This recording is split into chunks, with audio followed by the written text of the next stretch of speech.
therefore commit her body to be consumed by fire in sure and certain hope of the resurrection to eternal life through our Lord Jesus. Who are we cremating? Mrs. Pulley. Oh, good. Oh, tell me, is there a Mr. Pulley? The son in the front pew.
Thank you.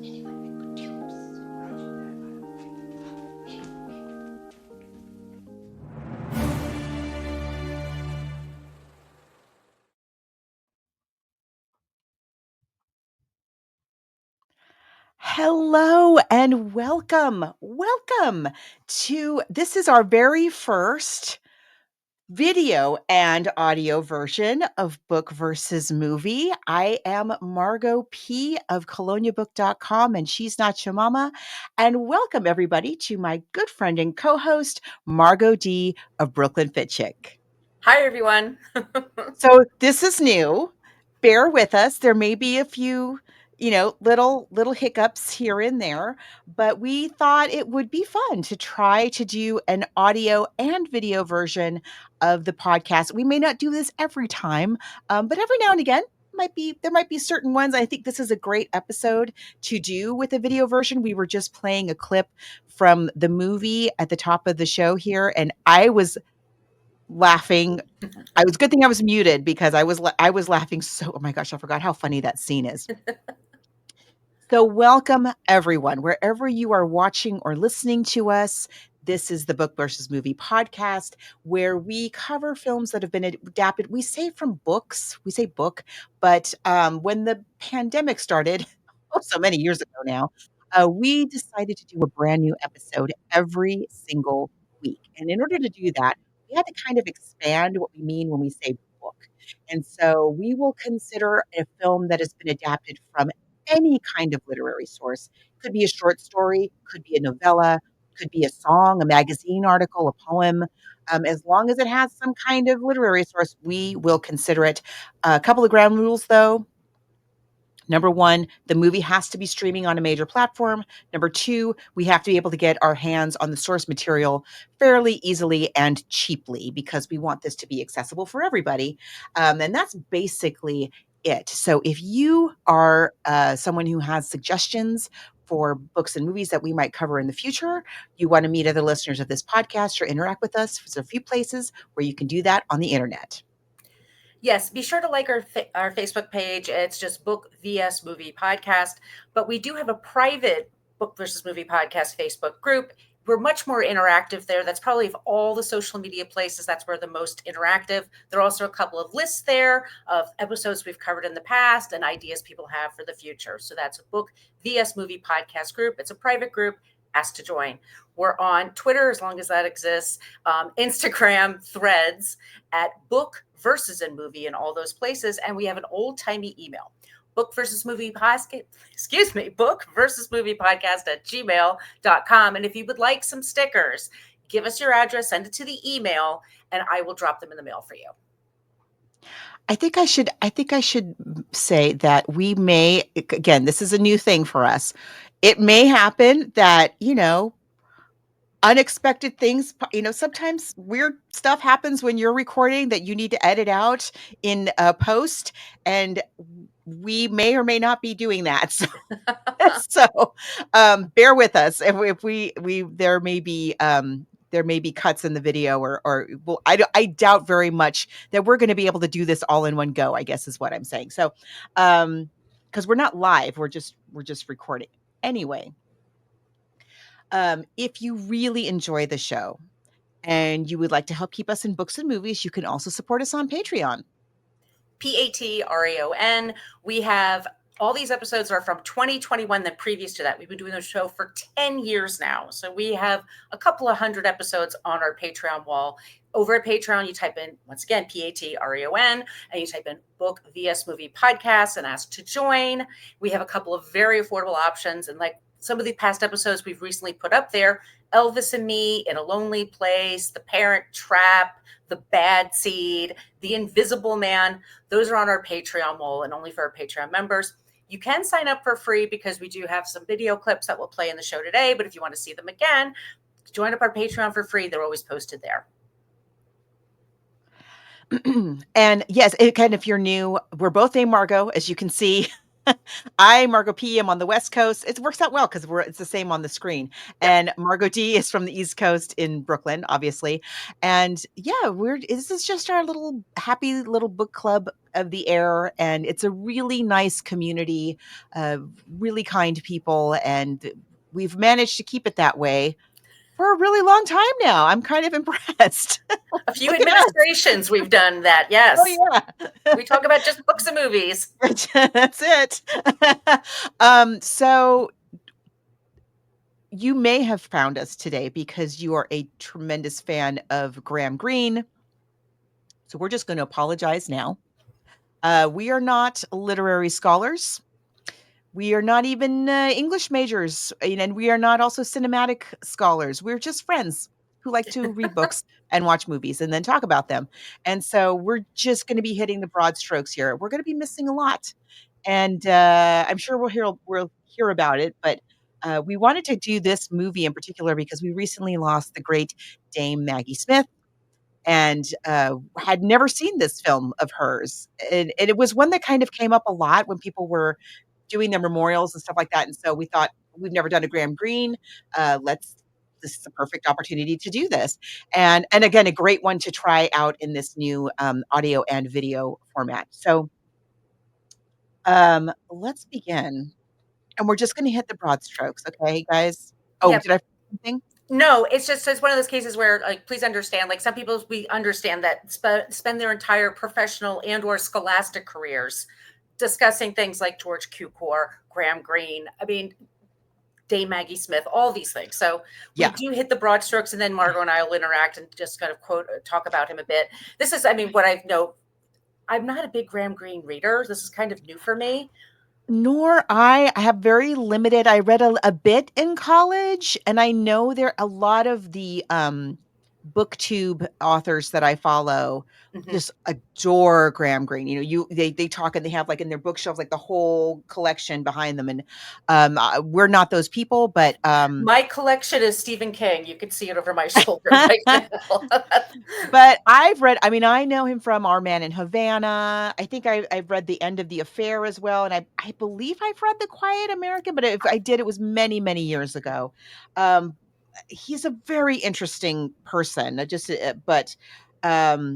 and a long career, long life, long career, and someone who I think is considered to be one of these writers.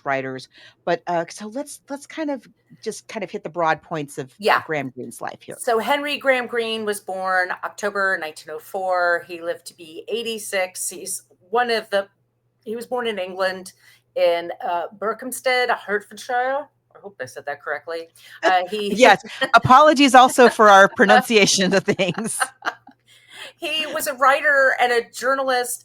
He also, like some of our writers that mid-century 20th century writers, he served in World War II as a spy or with the spies, much like Roald Dahl, and he had a knack for that. He also had a knack for writing, and he had two different styles of writing. He had what he called his entertainments and then his more serious stuff, and his success level with both is sort of up and down. He loved creating a story, and he was a movie reviewer for many years. He famously wrote something kind of salacious about Shirley Temple when she was 9 years old. Well, here's the thing. I mean, salacious or what he did, and I may be wrong about this. If I'm understanding what I read, it sounds to me like he was calling out the salacious way in which this little girl was being used in the movie industry. And people did not like that. No, it's a little creepy. I mean, she was 9 years old and he's talking about her bottom. I mean, I just think that's, he was married for many, he was born in Church of England. And this is very important to know. Graham Greene is to know that he converted to the Catholicism because of a woman, because of the mother of his children, the person he would remain married to until he's 86, until 1991. He writes about it a lot. He writes about it in this particular story we're talking about today, to the point where that's where my eye rolls kind of started happening. That's a little reductive. He was a very talented person. We are very excited to talk about this story today. He lived many lives, and he was specifically, this is one of his last books, pieces of art for him. This was also for him, like, I'm going to write this just so they can make a movie about it. And he really pictured Katharine Hepburn in the part. Aunt Augustus, but we'll get into the Hepburn of it all when we talk about the movie. Yeah, I'm excited about it.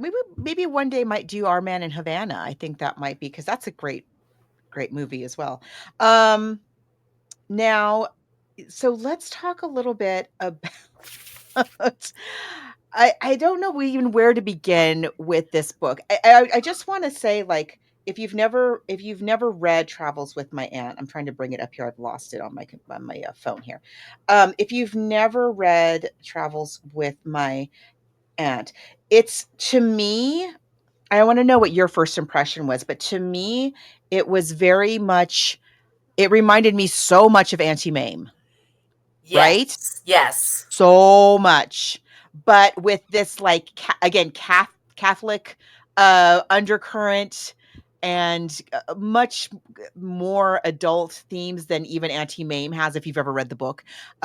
Which is one of our favorites, and it's on our Patreon wall. It's definitely one of my top 10 for sure. So what did you think about it? Because I had never read this book before either. So it's a story about a man named Henry Pulling, and if you see the top clip, he's a middle-aged guy. He's at his mother's funeral, and he has, I think, a girlfriend-ish. He has someone he's dating, but yeah, I was going to say, there's about her. No, there's some real big differences between the book and the movie. In the book, and the book again is 1969, like Margo said, like, this is late in his career. A lot of the books that he's kind of most known for are right after World War II. So this is sometime later. Our main character is, and in the book, he is retired. He's a bank manager who has recently retired. He's taken early retirement, and his life really consists of gardening, which, as a gardener, I'm a little affronted at how, like, they're using this gardening metaphor to make him seem so dull. But Did okay. you see the Martha Stewart documentary, by the way? Not yet. I am dying to. Is it so good? It is so good, and boy, that woman loves gardening, and she's good I know. at it. I love her. I'm Yeah. just going to say, listen, I just hats off, Martha Stewart. This guy is no Martha Stewart. We're not really sure what his deal is. Yeah, and he's a bachelor, so he's never had as far as we know, he's never really had a relationship with a woman, but he has, like Margo says, like, this sort of relationship, almost engagement with this woman. Like, what is he doing with her? I don't know, but I forget what her name is. Miss Keene. Yes, Miss And she Keene. likes tatting, which it turns out that's making lace doily things. That's her. Yeah.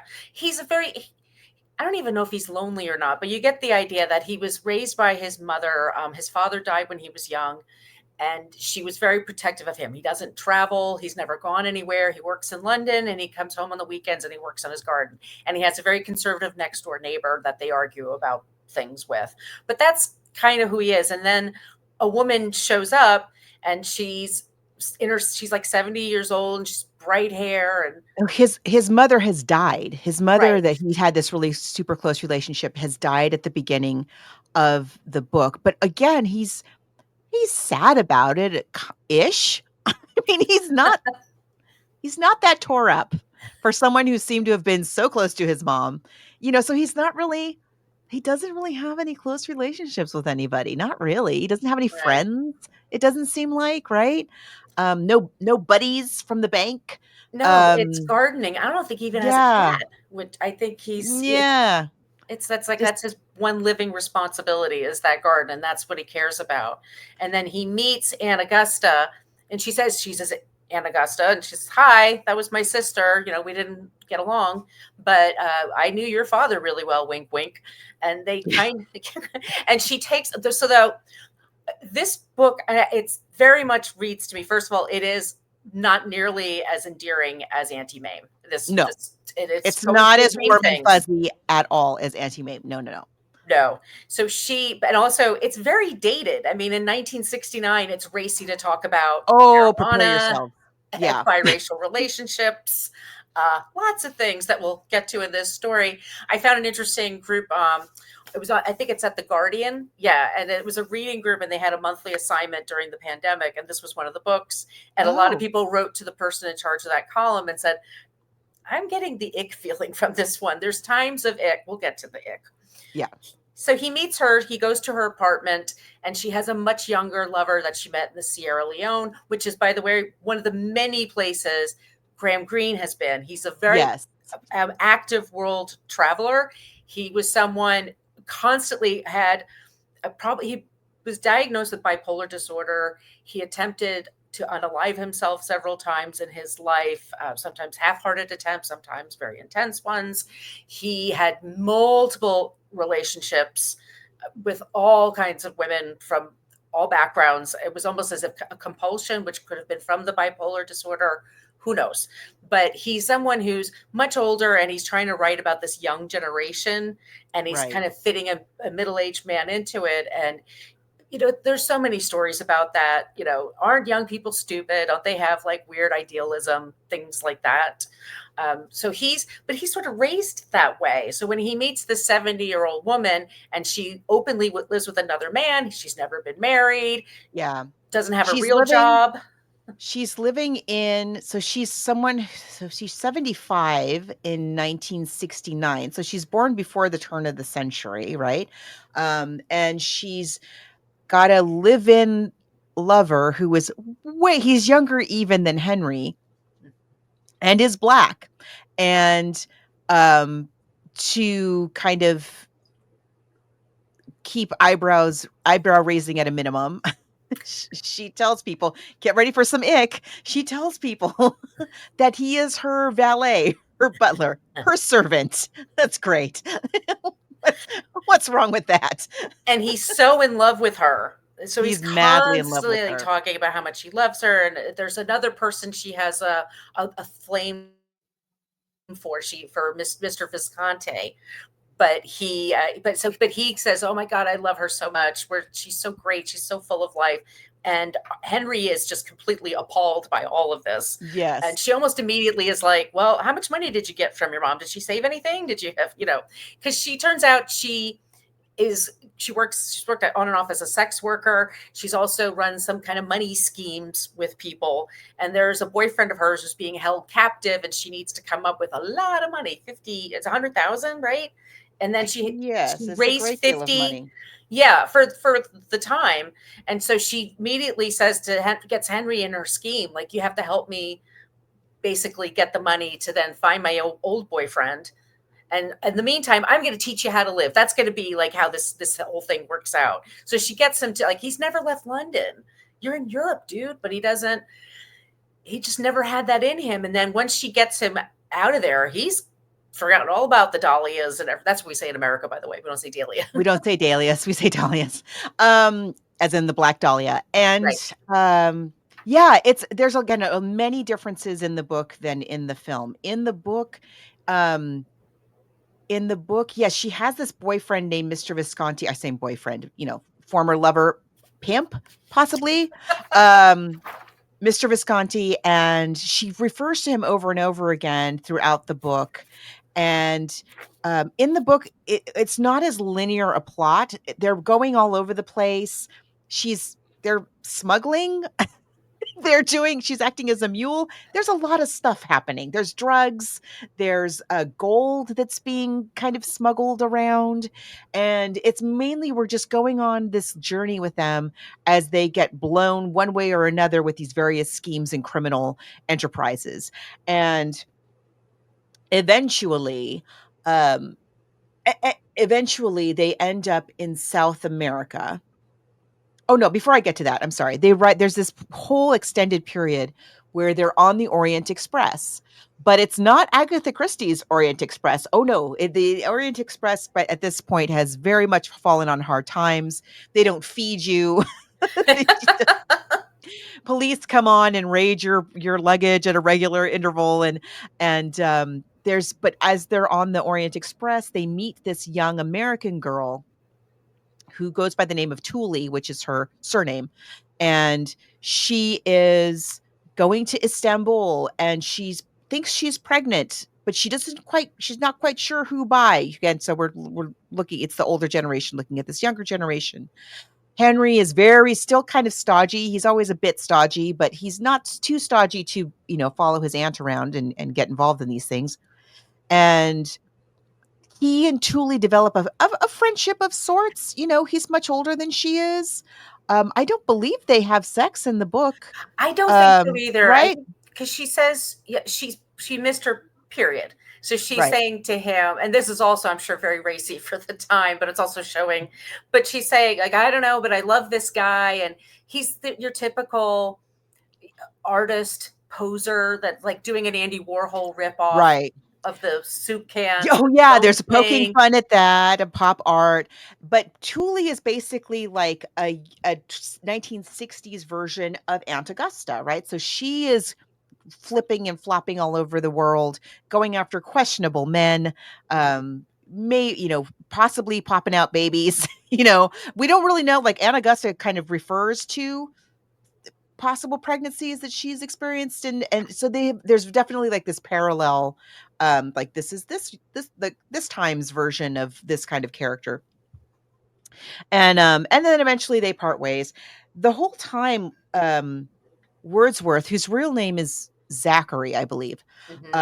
Wordsworth, who again is very much in love with Aunt Augusta, and he pops in and out. He's kind of following them as they're traveling all over the world, getting into these various schemes and scrapes.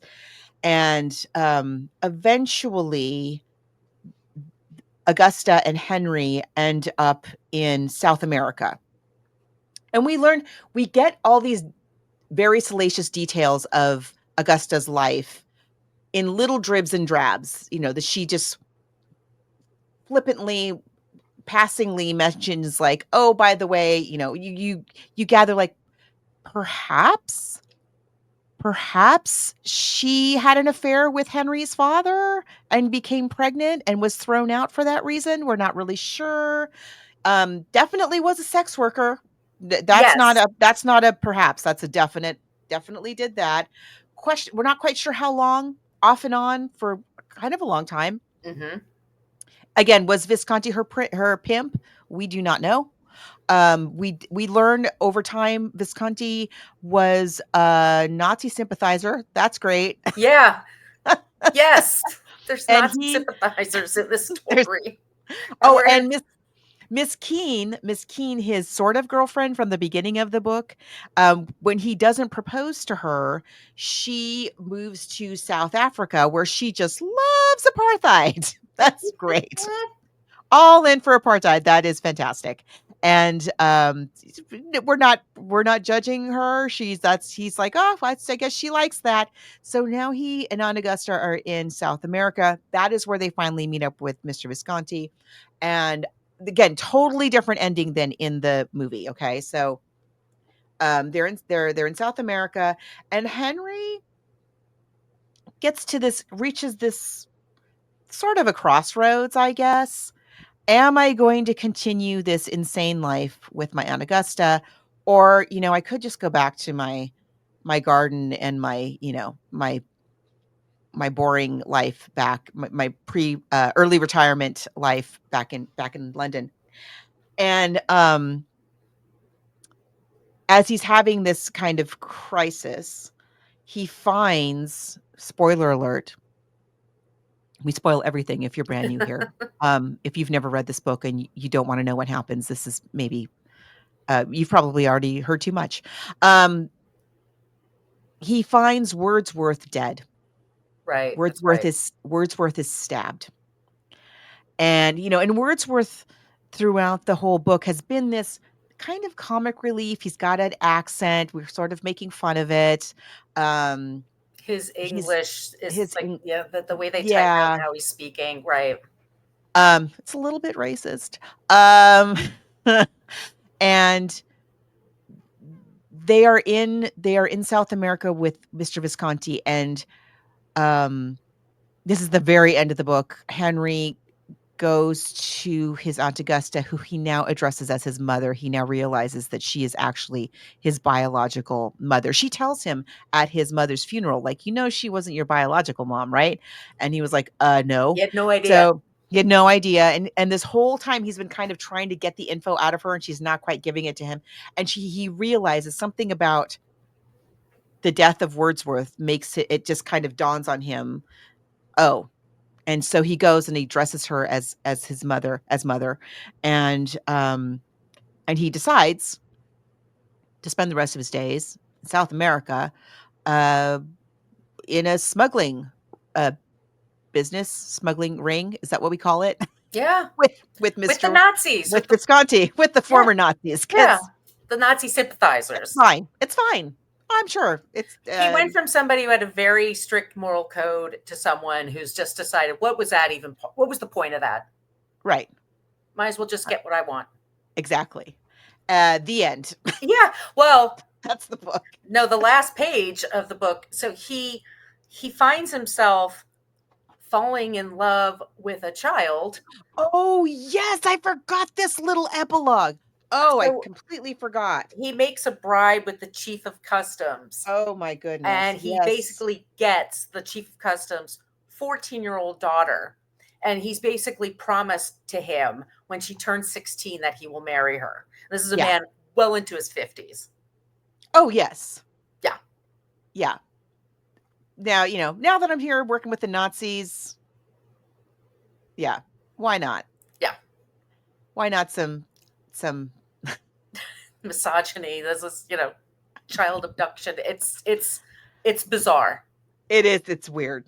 So again, it's like bizarro anti-mame. But you know what though? I mean, it's a page turner. It is a page turner. I found it very moving sometimes when they're just talking. The story is very much in his head, mostly. I mean, they talk from Yes. different viewpoints, but much Yeah. of it comes from Henry's internal monologues and his internal, because he doesn't get to show that in the movie. So in the story, you hear more from him about his regrets and his the way he was sheltered growing up, and how that hurt him, and how there's just so much to the world to enjoy, and maybe this is his last chance and he should just go for it. And do I want to wind up like her, or do I want to end up like my mother, because eventually you're going to die anyway. Exactly. And throughout I'm standing here. I'm sitting here. I'm sitting. I as I got about a third of the way, I think I checked it out on Libby, and I thought, you know what? I think I want to buy this book. So I went and bought it. I went and bought Oh, the hard wow. copy. And it's a beautiful edition. It's a vintage, which I think is, Penguin, Random House. They all are. It's like there's like 2 publishing houses left ever. Okay. And it's a really pretty edition. It's got this crazy map on it, like not geographically accurate whatsoever, but in terms of the story, like it has all this stuff. It's really nice. She has throughout the book, she has countless anecdotes about her various escapades in her long and colorful life. And she affairs and lovers and scrapes that she got out of, and only some of them make them into the movie, but anyway, so she's a very fun character. She's not a nice person, not a reliable person, um not terribly kind or thoughtful. She's very selfish. Um no Thinks nothing of putting her nephew, her son, Yeah. Into danger. into legal jeopardy or mortal danger throughout the book, and she's fine with that. So it is a really entertaining read. It's an extremely entertaining read, and it is very well written. I mean, You can't deny that. you cannot deny that. It is really, really well written, and for such a meandery story, it does really hold your attention. Yeah, I liked it. I did. I didn't know what to think about it, but I really I think I might even read it again sometime. I liked Yeah. it very much. Yeah. Yeah. I actually highlighted a bunch of passages that I was enjoying. It's on Kindle Unlimited right now. So that's how I got it. Yeah. I thought it was good. So let's talk about this movie, shall we? Do we want to start with the trailer? Let's start with the trailer. Yeah. Okay, so here's the original 1972 trailer for Travels with My Aunt or Aunt. What do you say, Margo? Yeah. I say aunt. So You do I. know, I'm a Southern Californian, where we speak Kardashian. We all say aunt. Yeah, but Same. everybody in this movie will say aunt. Right, just so you know. Here we go. Now comes a magnificent new motion picture directed by George Cukor from the sensational and hilarious novel by Greene in the tradition of great MGM classics. Travels with My Aunt, starring Academy Award winner Maggie Smith in a stunning new performance as the indomitable Aunt Augusta. Tell me, Henry, what do you actually do at the bank? Oh, well, I'm the man with all the keys. Oh, then you could rob the bank. Yes, of course. Here is the story of a fabulous dame who brought style, class, grace, and beauty to smuggling, hustling, gambling, and swindling. £50,000. My man in Paris will exchange them for dollars. Paris? Well, I'm not accustomed to foreign travel. Well, my dahlias. Pack, Henry. Pack. Travels with My Aunt, an unforgettable journey with an irresistible pair. Excuse me. With Alec McCowan as the innocent bachelor who suddenly finds himself face to face with the wonders and temptations of the world. Come along, Henry. We're off to Istanbul. Istanbul? But we've only just got here. We haven't seen anything.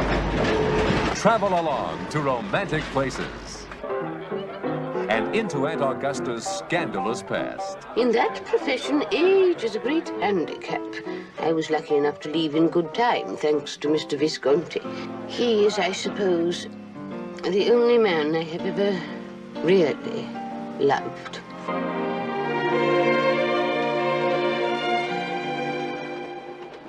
What have we been smoking? Of course. Enter, please. Yes. I'm Colonel Hakim. Colonel Hakim. Oh, Henry! Oh. And that was just the beginning of a series of merry misadventures. My God, what a trip!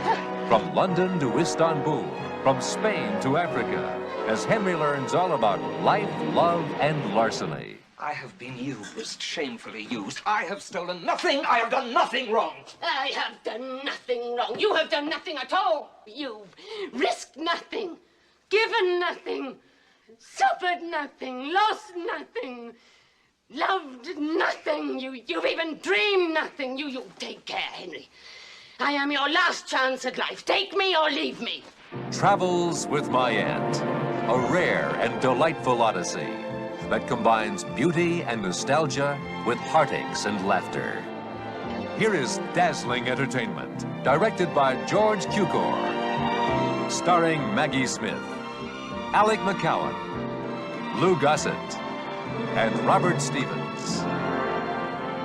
You'll have the time of your life in Travels with My Aunt.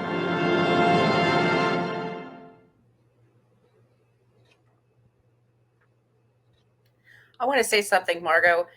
I actually had to edit that down. The original trailer was like 7 minutes long. For some reason at this trailer, if you're listening to the audio, well, you would have heard it as well. We have to have an entire retrospective of George Cukor's like complete filmography. I took that out. Okay. Because I was like, okay, this keeps making a mistake and it keeps showing me Cary Grant and Audrey Hepburn. And I then thought it that goes, too. I think they're really selling this movie. Like, this is George Cukor and Maggie Smith and you love Graham Greene. I guess. I don't know. Is it because it's for an American audience? That they had to, I don't know. It's weird. This whole, we haven't talked about this movie yet. So I watched it for the first time. I didn't even know this existed. So and it's a weird thing. I rented it earlier this week. I watched it and then I tried to rewatch it today. And every time on Amazon, I hit the button to rent it. The screen would go black. I'm like, This movie doesn't want me to see it again. It's just, it's ephemeral now. It was a thing that existed. Okay, let's just say this. I love George Cukor. I love everybody involved here. I mean, of course, everyone here is top-notch performances. It's just no one's best work. But it's fun. You know, it's very good. We've talked about George Cukor several times. I'm trying to see here. Which is the one? My Fair Lady, Gaslight, yes, The Philadelphia Story, Gone with the Wind, a number of times. He is a giant in Hollywood history, and they've brought him in. He died in 1983. He lived quite a long time. He lived to be 83. But this is later in his career. I mean, he gets very successful long before World War II, and so this is as you can hear from the trailer, even the bit that's left here, a rich legacy. Yes. Film. And Maggie Smith, just for all the things she's done. And we missed her so much. The second we lost her, we knew we were going to miss her one day. But also, Louis Gossett Jr. is in this movie. We lost him last year. Just recently as well.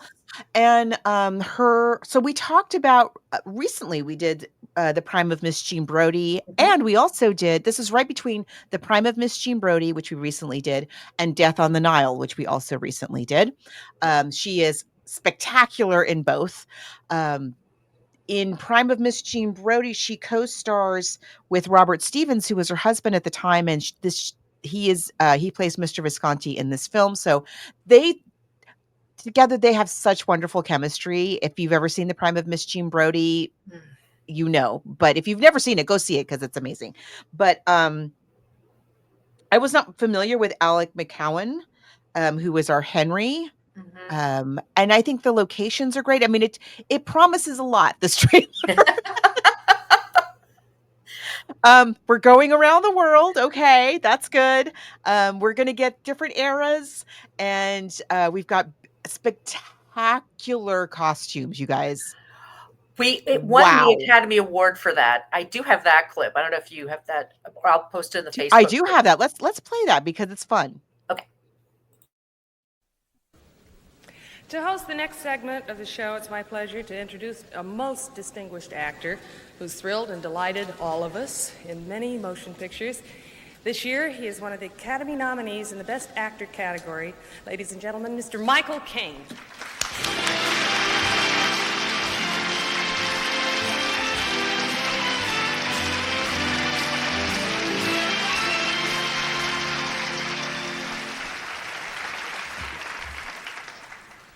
If it weren't for an American film, The Caine Mutiny, the bloke standing before you now would still be called Morris Joseph Micklewhite. In the old Kent Road where I was born, the name didn't matter, because what we called each other would blow the tube out of your telly. I was left on my own, and after I did a few things I was supposed to do and a few things I wasn't supposed to do, I used to sneak in the cinema, and they didn't make tuppence out of me. I used to sneak in the side entrance. But I learned how to wear a trench coat from Bogey, a white tie from Fred, and shades from Harold Lloyd, which brings me right into the next award.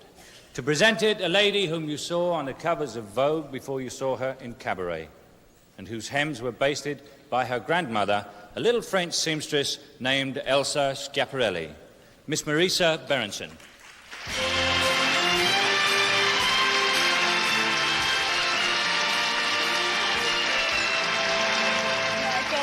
But weren't you supposed to say, and with her is? Of course, and with her is a man with a problem, me.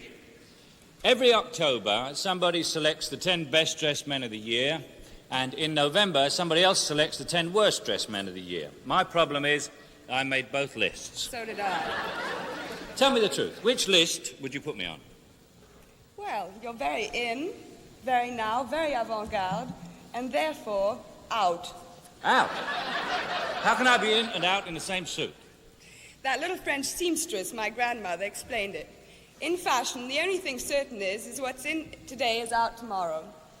But don't throw it away, it'll be in again the day after. The nominees tonight prove that. Well cued. For the best achievement in costume design, the nominees are... Travel with My Aunt, Anthony Powell.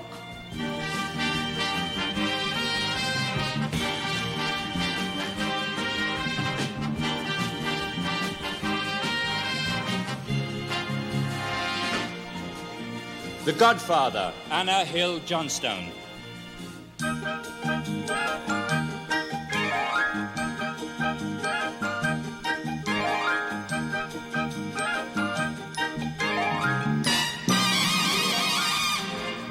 The Poseidon Adventure, Paul Zastuknovich.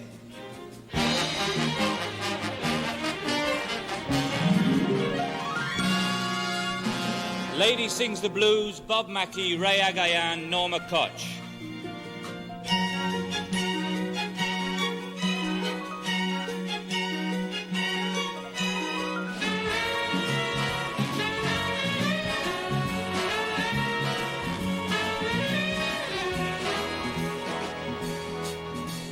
Young Winston, Anthony Middleton.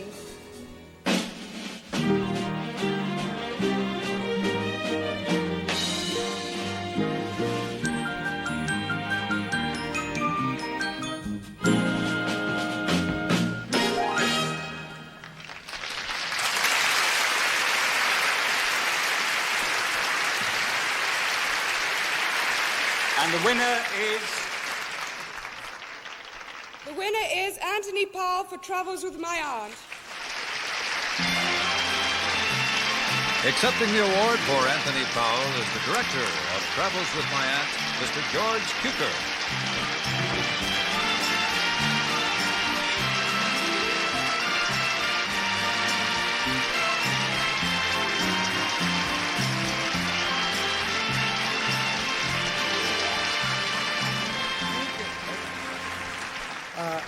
Anthony Powell is presently working in London, and I accept it with his gratitude. And I must say, as the director, he was an enormous help. So I'm very grateful to him myself. Thank you.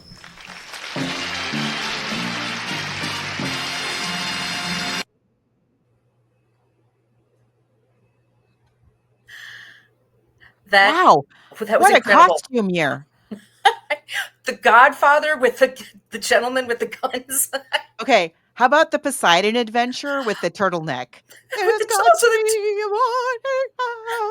the Stella Stevens outfit, the dress.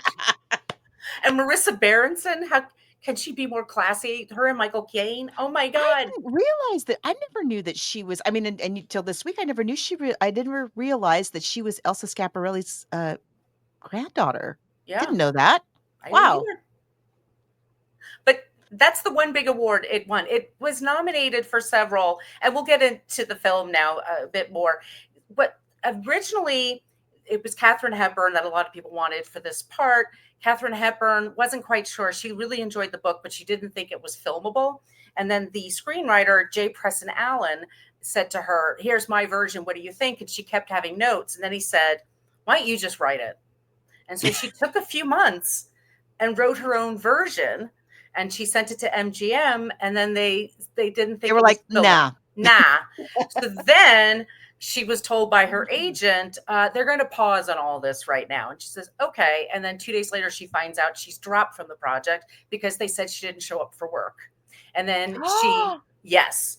Oh, I didn't know that part. Oh, yeah. And there were scenes where she had written a few paragraphs in this movie where it's her writing, and she was never getting credit because she was not in the WGA.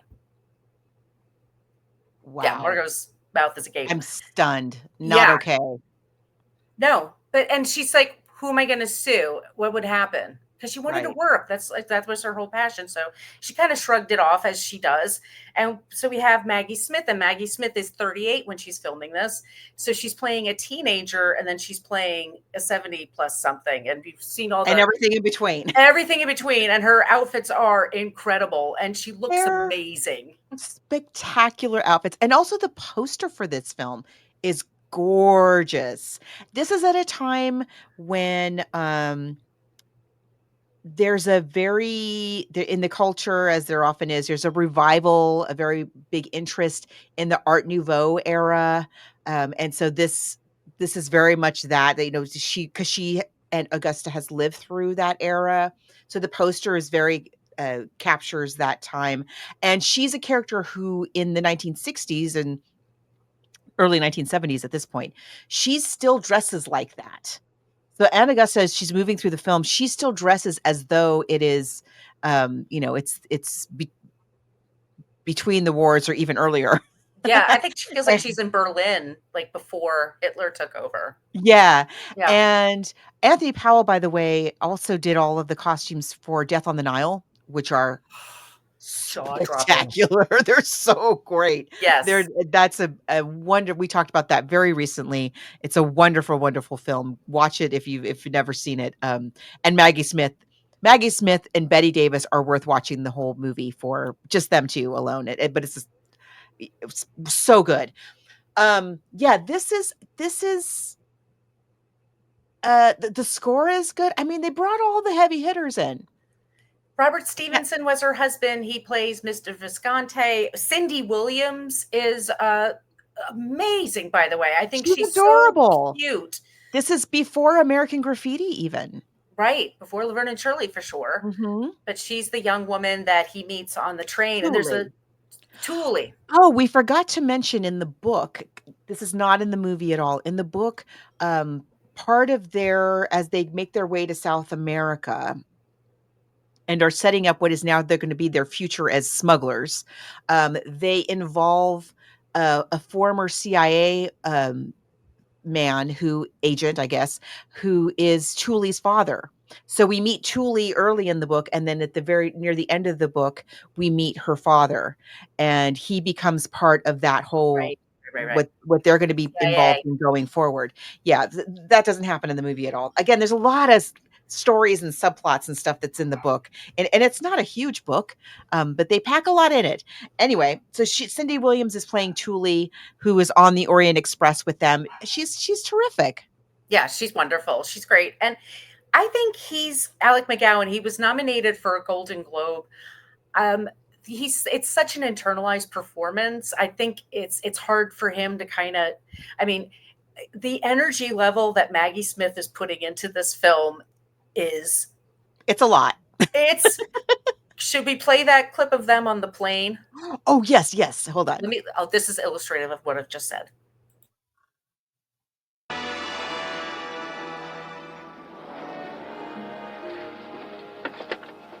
Why are we traveling first class? Why not tourist? We're wasting almost £7. The difference between first class and tourist is always wiped out by the champagne and caviar. You must learn to surrender yourself to extravagance, Henry. Poverty is apt to strike suddenly, like influenza. You know all the ropes, don't you, Aunt Augusta? I know enough to get what I want by air, rail, and sea, like your father. Well, my father was a great traveller. He travelled from one woman to another all through his life, which comes to much the same thing. And why have you travelled so much, Aunt Augusta? Oh, I travelled for my living. The business I was in was peripatetic. We moved around. Venice, Milan, Firenze, Roma, Napoli. It was known as La Quindicina. Oh, you were in a theatre company. That description will serve. You must remember I was much younger in those days. Oh, acting needs no excuse. I was not excusing myself. I was explaining. In that profession, age is a great handicap. I was lucky enough to leave in good time, thanks to Mr. Visconti. Mr. Visconti? He is, I suppose, the only man I have ever really loved. You, Steward! Some more champagne. By all means, but we're just coming in to land. Well, then you'll have to hurry, won't you?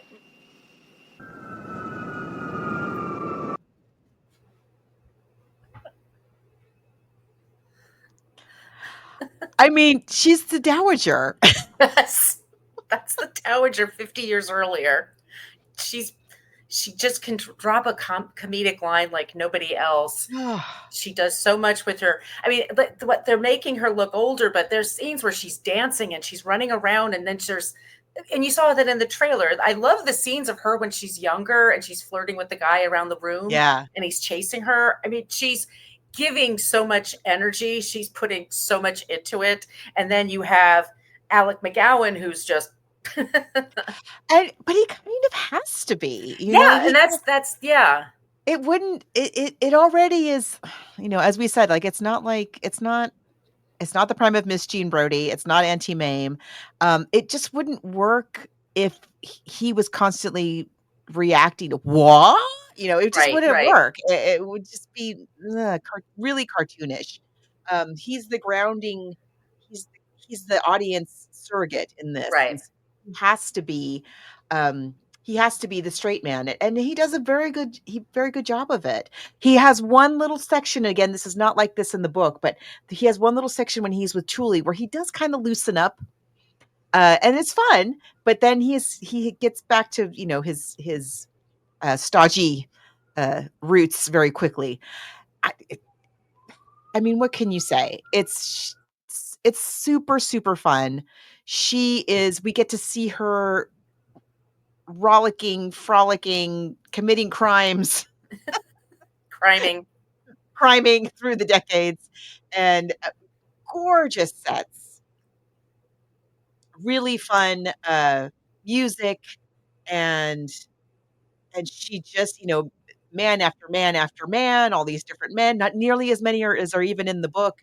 I love that she has the story this is in the book, the man who has the her and another girl in these two wings of the hotel, and then the wife shows up, and that whole little segment is very fun. And we're also, just like in the book, we're also hearing all of this through Aunt Augusta, who we know is not a reliable narrator. So we don't know if that's true or if she's covering things up. Is she out and out lying? Is she bending things here and there? We don't know. We're just having fun. Yeah, I love that the guy that chases her all around the room, and then he goes to the other girl and chases her all around the room, and he's he has energy, that old man. Yeah. I mean,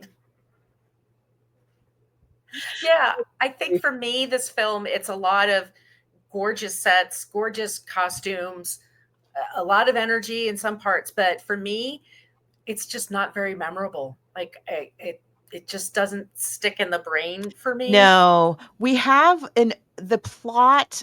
It's given a plot, which is not in the book at all, which is that Mr. Visconti, the great love of her life, who again, possibly her pimp, possibly, almost certainly, he has been kidnapped and is being held for ransom. And so that's sort of her driving motivation to keep going no matter what, even though we learned that he has treated her rather badly. And he's faking it. And then, so they finally catch up to him they get the money, they go to all this trouble and danger to get the money, and they get it out. He's in South America, and there they go, and they take it all out to him. And unlike in the book where they all meet in South America and live happily ever after as smugglers and crooks, including Henry and Tooley's dad, in the movie, which I was, again, I caught me off guard because I had just read the book. In the movie, they go through all this trouble, they get the money, they go to South America, and there's Mr. Visconti, and he's like, "Ha, thanks for the money, stupid," and he just leaves them there. And with Wordsworth, who is still alive. Yes. And Louis Gossett Jr. does a great job, by the way. He's really doing a great job. He really is bringing a lot of depth and dimension to this character that is not really in the book so much. It's to a certain degree in the book, but I really like what he does with this role. And yes, just like in Christmas Carol, like Tiny Tim, who is not dead, Wordsworth, who is not dead, is there at the end of the film. And they are stranded there now with no money, nothing but their wits, which have gotten them pretty far. And Henry finally suddenly realizes that not only was Mr. Visconti his biological father, which the aunt has revealed throughout their travels, that's not in the book. In the book, we're led to believe that his father who raised him was his biological father, but his aunt, not his, we thought was his like mother. Chinatown. Like a little like that. And Wordsworth, and who still loves Augusta, no matter what, in spite of everything. And there they are. And are they going to continue on as this crimey threesome, getting into scrapes and living the extravagant life that we just heard her describe? Or is he going to go back to his dahlias? And they flip a coin up in the air and it never comes down. And so we never know what's going to happen. I don't know. So that's how it ends. It's fine. It's totally fine. It's on a TCM marathon and you're home with the flu and you've got a Maggie Smith Jones and you're like, I haven't seen that one. See it. It's fine. Yeah. I'm not watching it for the plot.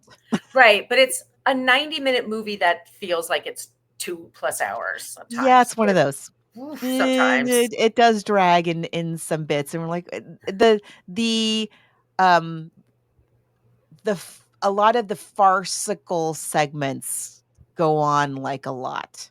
This, the whole thing about the money in the suitcase and hiding it, and the whole thing about like Cindy Williams and they're smoking pot and they're hiding it. There's a lot of pot humor in the 70s was very juvenile. We grew up with that. Yeah. So, but having said all that, like you say, it's fun.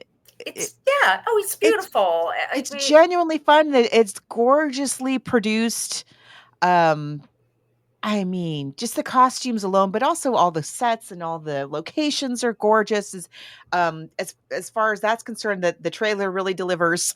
I mean, the movie really delivers on the promise of the trailer. But it is not an amazing story. Right. And it's, the book is not an amazing story either. I can't say it's a worse plot than the book. Mm-hmm. And I get why they felt like they had to have a plot like this to kind of keep the action driving. But yeah, that's where it really falls short, is just the story. Nobody's faulting Maggie Smith or anybody involved with the film. It really is just that. I like the way all the flashbacks are done. Oh, she looks beautiful too. I mean, she's very believable. As a teenager, maybe a lot of gauze, like for my thing right now, it's like a lot of gauze on the lens kind of thing, but they're using makeup and costuming and lighting very well. 1972. Right. It's very convincing. Right. I mean, I would just say it's just no one's best work. If you've never seen a George Cukor, I would never recommend. I mean, that just wouldn't, or any of these people. But I did enjoy reading Graham Greene. I hadn't read him since college. And I did find, like I said, there's some parts of him very, very moving, and he's a wonderful writer. It's just good. And in the film too, there's some very, very moving parts of the movie as well. But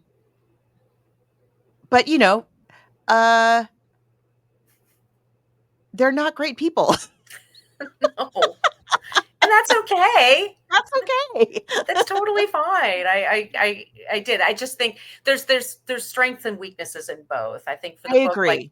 I think somebody counted, it was that Guardian article. They said he mentioned Catholicism 17 times in the book. It's a lot of Catholic comes up in this book a lot. Yeah. And we're both, if you're new, we're both what do we want to call ourselves? Survivors of Catholicism.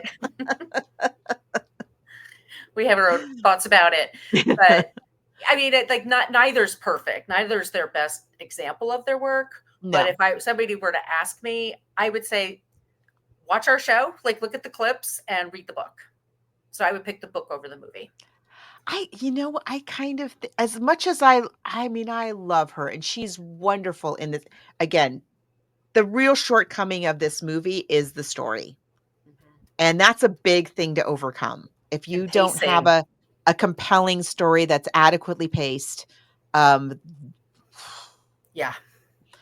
All the king's horses and all the king's men. Not the movie. I'm just the nursery rhyme. So I have to say I'm going to give the edge to the book this time as well. Because it doesn't have, I can't say that it has more of a story than the film, but the way that it's told, the way that it's written, all the best dialogue, like that whole scene about the extravagance of being on the airplane, that's all right out of the book, all that dialogue. Mm-hmm. All the best dialogue in the film is straight out of the book. So, or possibly Katharine Hepburn. Well, there's that too. Yeah. I wonder about that. Like, what part of that was her? I don't know. I wonder. I was trying to wonder too. Yeah, I didn't know she wrote. No.